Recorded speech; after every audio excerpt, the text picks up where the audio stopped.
Saya Muhammad Azwan bin Marifin. Saya akan present on cooling lah, cooling system yang sesuai untuk data center lah dan aplikasi sistem penyejukan lah.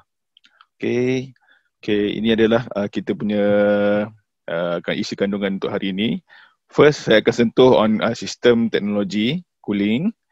So, and second, kita akan go through efficient cooling system. Dan yang ketiga, cooling system best practice lah. Ini akan include dengan hot air containment and also cold air containment lah. Okay, jika saya terlaju ataupun terlambat, sila bagi tahu. Ini adalah overall data center yang biasa kita design and build lah. Okay, untuk kita panggil crack is room cooling lah, ataupun kita panggil crack ataupun PAC, position air conditioner. Ini untuk aplikasi in-row, di mana kita akan memasukkan in-row di celah-celah rack lah, yang mana kita mengikut calculation design lah. Okay, and then ini contoh cold air containment ataupun hot air containment lah. Okay, so yang lain-lain ni macam MV switchgear, ini semua electrical lah. Macam this one is meter PMM, power metering management. Okay, ini so-called PDU jugalah. Okay, kita pun ada chiller lah. Chiller ni brand Uniflare. So, it's by Schneider Electric lah. Okay. Okay, ini adalah solution yang untuk bahagian cooling system. Okay, kita terdapat room cooling. Ini PAC unit, kita akan panggil room cooling. This one is for row cooling. Okay, model SC ni untuk macam portable aircon lah. Dia all in one, compressor and also outdoor inside dalam satu unit lah. So in-row direct expansion ini untuk kegunaan untuk air cool lah, macam yang gunakan kompresor. So in-row chill water lah yang menggunakan chiller, dan thermal containment. Thermal containment ni memang untuk teknologi sekarang memang memerlukan supaya kita boleh segregate antara hot dengan cold air. Okay. Yang ini pula untuk high dense punya capacity, kita terpaksa menggunakan red air distribution. Dia untuk menyalurkan udara yang panas keluar. Okay. Ini untuk building lah. Ini mostly on chiller and also economizer. Okay. Ini macam heat exchanger lah. Okay. Kenapa kita perlu tekankan bahagian cooling? Okay, mengikut kajian, sistem penyejukan ataupun cooling system memerlukan 38% daripada overall punya usage of power. So yang amat penting lah untuk membentuk satu data center yang green dan efficient dari segi power, dan dia akan memberi impact pada OPEX expenditure lah. Maknanya operational cost akan kurang jika kita menggunakan cooling yang efisien. Okay. Okay. Kalau kita dapat mengurangkan power usage of cooling, so kita akan mendapat PUE yang rendah lah. Okay. So kita go to next slide. Okay. Mengikut trend data center sekarang, kita terdapat banyak jenis position aircon sekarang. So firstly, dia akan fokus on capital expenses. Maknanya dari segi operasi cost yang rendah lah. And then cooling capacity modulation. Maknanya kita boleh scalable dia punya capacity cooling. Yang paling penting, dia akan power consumption reduction. So lagi rendah power consumption, lagi baguslah cooling tu. And then free cooling tak applicable dekat Malaysia, sebab free cooling is more on macam heat exchanger menggunakan udara luar. Kegunaan dia untuk negara yang beriklim sejuk lah. contohnya macam Japan dia gunakan Kyoto cooling. And then okay, yang paling penting sekali untuk data center is tier design. So kita punya design mesti mematuhi uptime tier design for reliability lah dan sustainability. Okay, ini scalable. Okay, ini untuk in-row cooling architecture di mana in-row dia akan menarik udara panas ke dalam unit tersebut dan mengeluarkan angin yang sejuk untuk disedut oleh server rack lah ataupun server-server yang ada di dalam rack tu. Okay. Ni dia punya architecture lah. So hot air basically kat belakang, cold air kat depan. So dia ada heat exchanger di dalam tu, cooling coil. So yang depan ni adalah dia punya blower fan, DC type and then hot swappable. Maknanya kalau satu rosak, kita boleh tukar on the spot lah without interruption. Okay. Kenapa kita gunakan in-row control? Because in-row row cooling dia adalah intelligent control. So apabila dia intelligent, is predictable cooling lah. Maknanya melalui aplikasi data center infrastructure management di SIM, kita boleh mengetahui mana hotspot dia dan kita boleh tambah di sebelah rack ni dia punya cooling lah. So, kalau tidak mencukupi lah. And then Indo ni juga dia boleh communicate dengan data center dengan aplikasi data center supaya untuk optimiskan dia punya cooling system. Apabila dia mengesan hubber, dia akan ramp up dia punya fan di hadapan dan akan mengeluarkan angin yang kuat lah. Ini adalah contoh untuk room air cooling di mana kita menggunakan raised floor, menggunakan position aircon yang besar. So ini ada architecture dia. So angin yang kuat, angin yang sejuk akan melalui bawah raised floor dan akan pergi ke perforated tile dan akan disedut oleh server rack dan akan pulang balik ke position cooling. Assalamualaikum Cik Azwan. Tanya sikit cooling room cooling tu, saya ada banyak teknologi kan. Kalau macam contoh dia room cooling ABC ni dia hanya order modular, kipas modular tu lah. Just boleh orang kata hot swap nak tanya tu. Betul. Yang kipas cooling ni kita tak perlu downkan dia punya cooling unit. Kita hanya boleh menukarkan kipas ni saja. Contoh let's say yang ini rosak, kita just plug and play saja. Dia ada connector dia lah. Adakah teknologi ni macam cooling ni dia kalau kata ni kalau kita pakai guna macam sistem chiller dan sebagainya, kalau macam sistem kalau kita pakai condenser biasa tu yang kalau tu adakah cooling tu maksud dia one to one kepada condenser atau macam mana? Okay, untuk menggunakan gas, architecture dia sama juga. And then cuma yang kekurangan dia punya kompresor dekat luar tak ada redundancy. Maknanya one to one satu unit satu kompresor. Dia maksud dia di dalam cooling ni tak ada lah macam kompresor macam kalau macam contoh dia you punya competitor lah. Competitor tu kalau macam senang cerita CRV tu kan. Yang CRV cooling tu dia panggil CRV, bukan kereta CRV ya. CRV cooling tu dalam tu dia ada macam kompresor, dia macam precision aircon juga tapi dia macam dia room cooling, dia panggil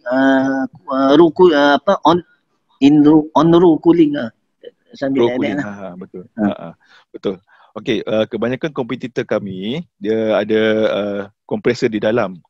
So apabila ada kompresor di dalam, satu maintenance adalah susah sebab kita akan himpit kita punya precision cooling ni antara server-server. Okay. Yang kedua, kalau kompresor di dalam, dia akan menghalang laluan angin sebenarnya. So kita takkan dapat full capacity. Jadi APC punya design, kita akan install outdoor dengan kompresor. Macam kita punya rumah punya split aircon lah. Maknanya indoor dekat dalam memang tak ada kompresor. Dekat luar, yes, kita ada kompresor lah. So noise ke, vibration, heat, semua dekat luar. Maksudnya kita boleh apply room cooling ni. Tapi kita hanya kalau kita tak pakai chiller punya sistem, maksudnya kita pakai just condenser kat luar tu lah. Tapi unit cool in-row tu macam ni lah juga, betul? Ya, sama, betul. Ya, betul.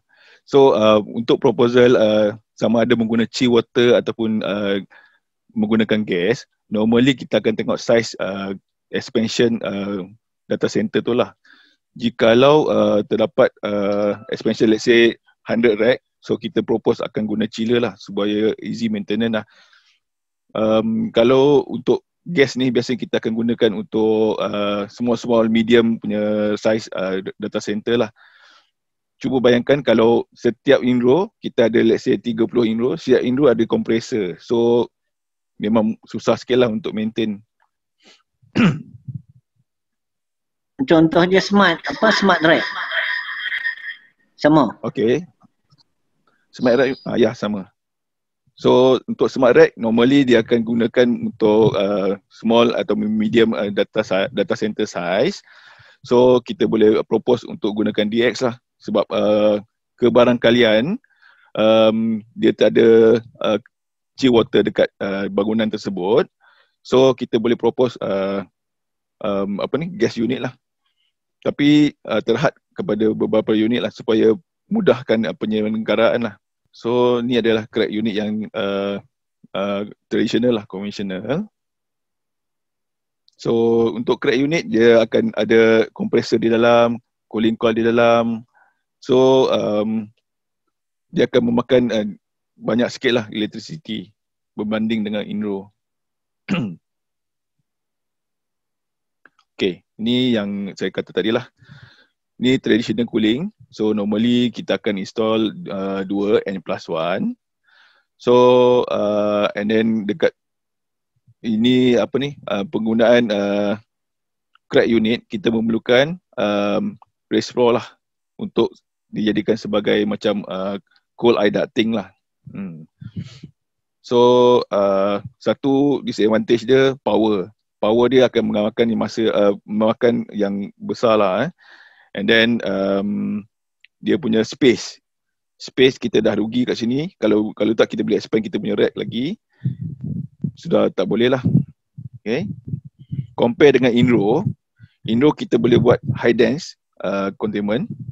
Begini dia punya susun atur. So indoor dia kita boleh ambil power daripada UPS juga. And then cuma outdoor sajalah diambil daripada genset. Okay.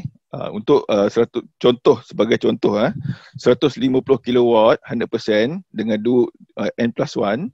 So kita dapat membuat dalam floor space yang kecil lah. Kita dapat memuatkan dalam 12 rack lah. Compare to traditional dalam 10 rack saja. Okay.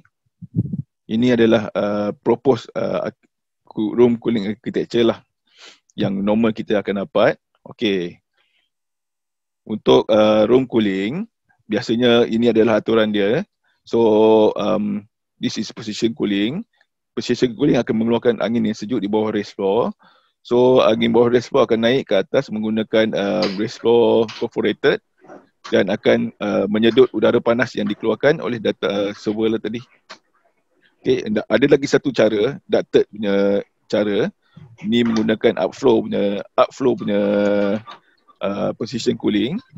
So dia akan mengeluarkan daripada ducting ni angin sejuk dan dia akan menarik balik angin yang panas lah. Okay, kita go through sikit technical berkenaan dengan efficient cooling system lah. Okay, mengikut ASHRAE standard, kita perlu menetapkan data center kita between 18 degree C to 27 degree C. Depend on server punya technical spec lah. But normally this is recommended by ASHRAE. Okay. Because this setting point ini pun ada impact kepada power usage. So kita kena set ikut optimum punya condition lah. Kita go through sedikit kenapa Schneider punya teknologi is better. Okay, first of all kita ada menggunakan EC fan. EC fan ni electronic communicated fan. Okay. Dia okey lah. Ini EC fan ni macam Dyson punya fan lah. Dia menggunakan teknologi emparan lah. EC fan ni dia punya technical macam mana penggunaan dia. Okey, seperti yang saya kata tadi, set point untuk temperature adalah penting untuk cooling system sebab EC fan dia akan mendapat signal daripada temperature sensor dan dia akan convert pada AC punya current. So AC current tu akan menggerakkan fan ni dan mengikut kesesuaian set point kita punya temperature tadilah. Okay. Then dia akan optimum kita punya energy daripada segi usage of power lah.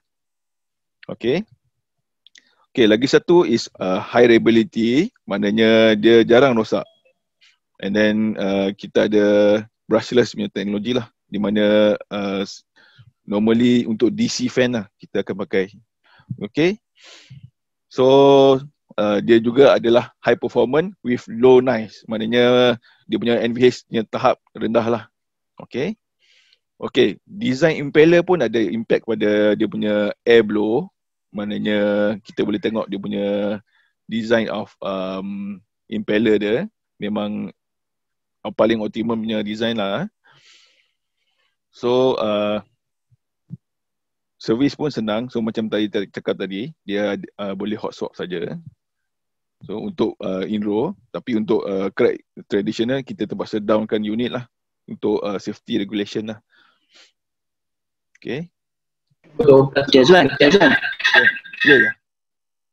Ni apa nama kipas ni? Radical EC fan ni yang dekat row cooling tu ke? Row cooling pun ada. Dekat precision cooling pun ada. So sekarang kita pergi kepada dia punya compressor lah. Okay. Compressor ni ialah inverter type. Inverter type, apa yang membezakan inverter dengan normal type ialah inverter ni dia boleh various dia punya speed of dia punya compressor, and then dia akan menjimatkan tenaga elektrik lah. Saya akan menunjukkan comparison selepas ini. Okay.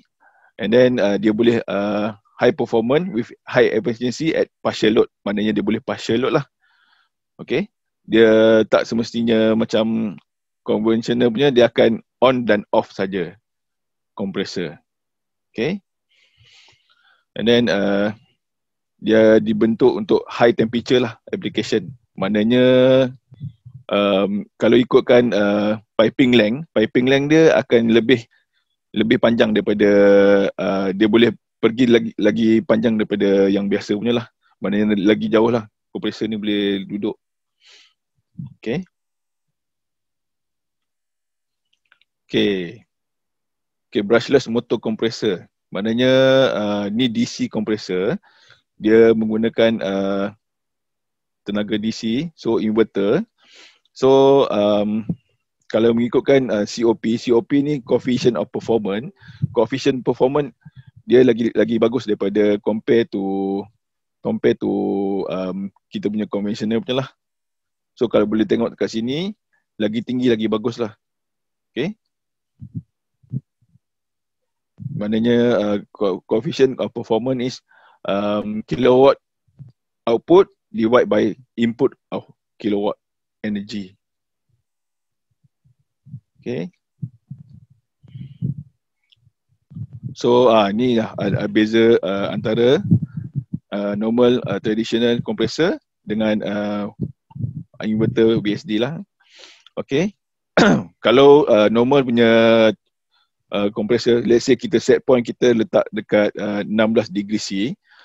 So compressor ni akan key in masuk, bila sampai achieve dia punya target, dia akan off.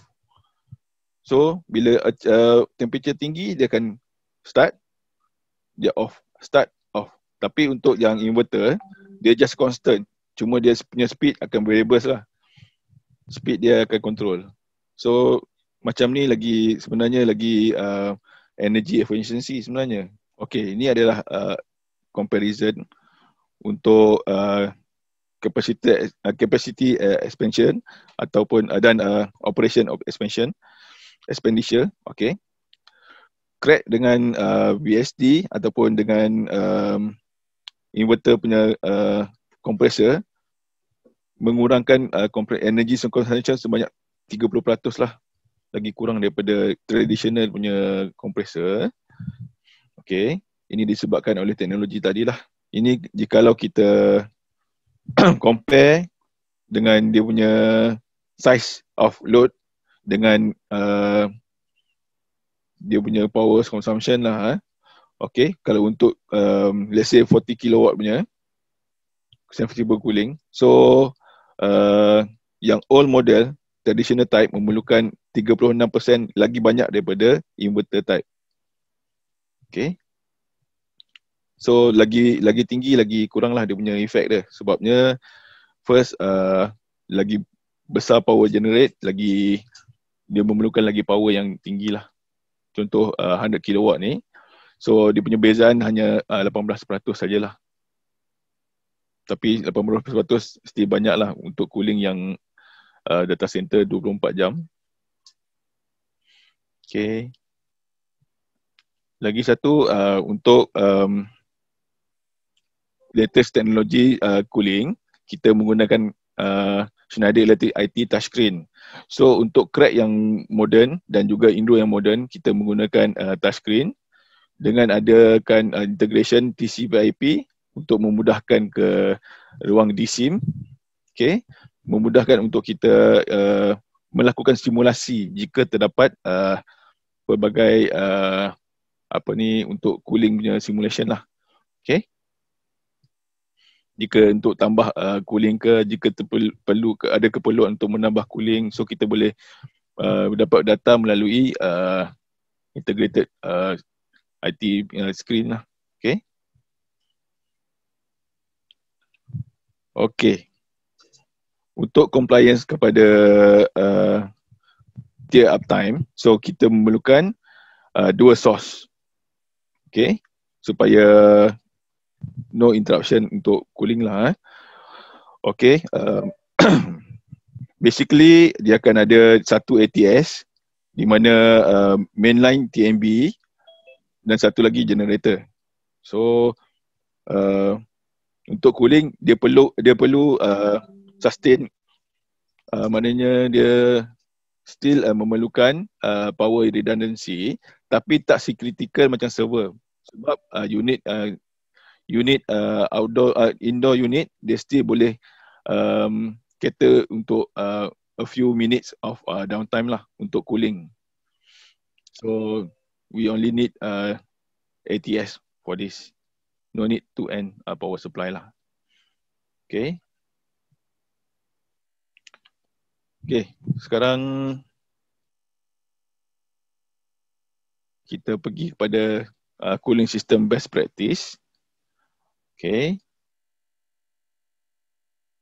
Okay. Ini adalah bukan normal lah. Ini adalah old method of cooling. Tapi old method of cooling ni dia ada mixture of hot air and cold air. So ini yang kita susah nak predictable lah. Sama ada dia akan membuat ada hotspot lah. So kalau kita tengok dekat sini, dia ada hotspot lah. So this is not the right way to do design data center lah. Okay. Ada tool ke kita boleh tengok hotspot ni? Okay, ada. Sebenarnya jikalau jikalau kita ada DSIM, Data Center Infrastructure Management, setiap rack ni dia akan ada temperature sensor So daripada temperature sensor kita boleh populate 3D punya visual macam ni, dan kita boleh nampak hotspot yang ni seperti dalam visual ni lah. So tapi jikalau kita menggunakan precision cooling dan tidak menggunakan hot air containment ataupun cold air containment, adalah sukar untuk kita macam untuk contain hot dengan cold tu. So diperlukan containment. Nak tanya tu apa nama dia, sekarang APC dah apply analytic on macam nak apa, dia nak buat projection ataupun nak buat kata macam andaian kalau dari segi apa masalah segi suhu dan sebagainya, dah guna analitik punya teknologi.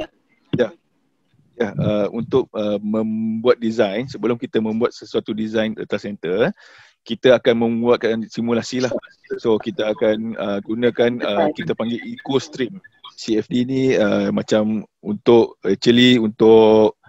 predict design kita saja.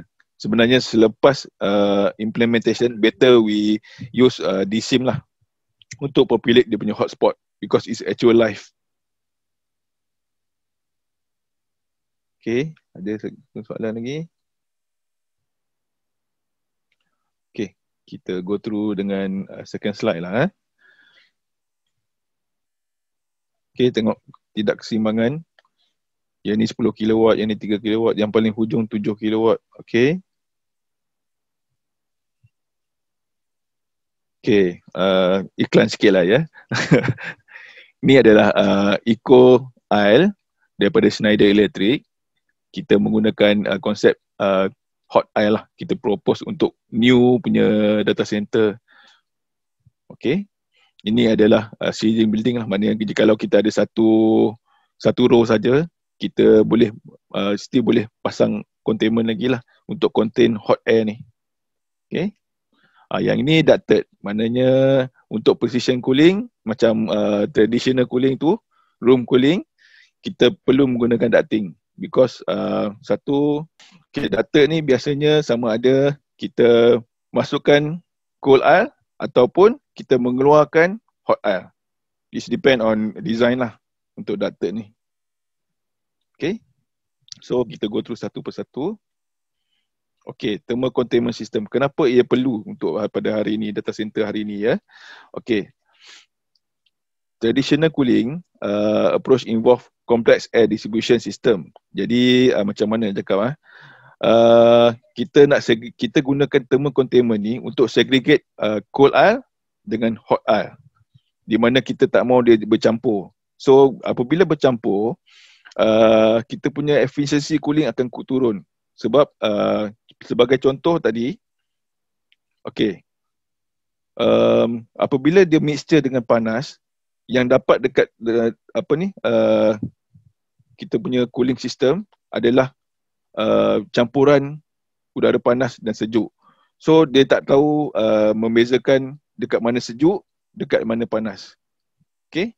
So dengan adanya hot air containment dengan cold air containment, kita boleh contain yang hot ataupun contain yang sejuk supaya mendapat semua sekata lah. Okay.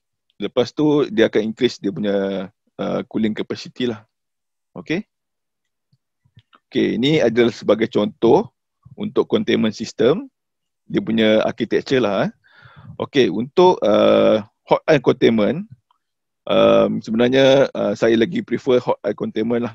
Sebab kita akan contain yang hot ni, and then yang dekat luar ni jadi sejuk untuk buffer, cooling buffer kita. Let's say lah, satu hari nanti TMB tak ada. Within a few minutes, I think the cooling buffer still can sustain on the rack demand. Okay.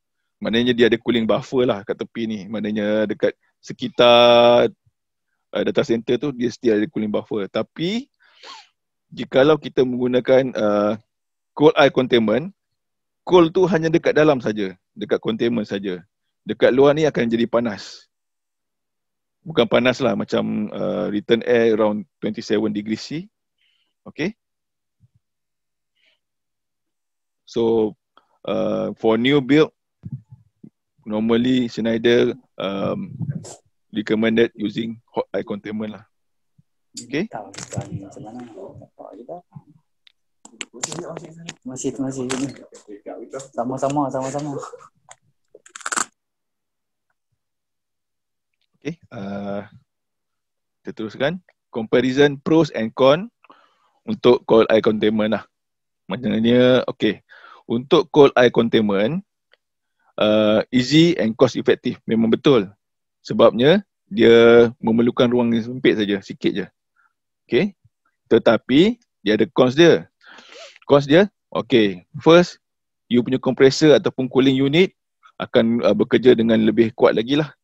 Okay. Sebab dia punya cooling capacity hanya sikit. So, yang panas dekat luar ni dia kena sedut untuk sejukkan dekat dalam ni. Okay. And then, lagi satu, dia akan menyebabkan uncomfortable working environment lah. Maknanya kalau tuan-tuan atau perempuan kerja dekat belakang ni, dia akan panas lah. Okay. And then, okay. For hot air containment, dia punya pros dia, easy to deploy. Maknanya, dia hanya contain untuk panas saja. Tapi, dia juga create comfortable environment lah. Maknanya, kalau kita tengok balik, kalau kita buat kerja di belakang ni pun, dia still sejuk. Environment data center pun akan jadi sejuk lah. Okay. Cuma contain yang panas saja. Okay. Okay. Untuk ducted punya cons dia, okay, pressure dia akan imbalance lah. Yang makin dekat, makin kurang pressure dia. Because kita ikut Bernoulli punya konsep. Bernoulli punya konsep is high pressure, high velocity, low pressure. Okay. So, yang paling dekat dengan precision cooling ialah laju, angin laju. So, angin laju akan menyebabkan pressure rendah. Okay. Lepas tu, row cooling. Low cost option for data center with existing row cooling base. Ini applicable untuk data center yang besar lah. Seperti data center yang macam ni lah. So, memang kalau menggunakan row cooling, sebenarnya lagi first, lagi efficient. Yang kedua, dia punya cost lagi efektif lah. Okay. Kalau untuk data center yang besar, sebab precision cooling ni boleh menggunakan precision cooling, tapi dia akan ada mixture of mixture of cold dengan hot air lah kalau tak menggunakan ducting. Okay. Okay. Lagi satu, rack air containment. Rack air containment ni biasanya untuk high density punya server. So, dia punya pros dia, okay, dia untuk high density and isolated from existing cooling. Maknanya dia ada cooling dia sendiri. Seperti macam ni. Okay. Dia ada cooling dia sendiri dan contain dalam rack tu sahaja. Okay. And then, dia punya cons, okay, problem dia dekat Malaysia ni, kita humidity tinggi. So, apabila kita menggunakan rack air containment, dia akan menyebabkan high humidity dan kemungkinan akan jadi condensed water dalam containment tersebut lah. Okay, sebab panas bercampur dengan sejuk, so kemungkinan untuk terjadinya dripping water lah. Okay. Okay, saya rasa itu saja untuk cooling system.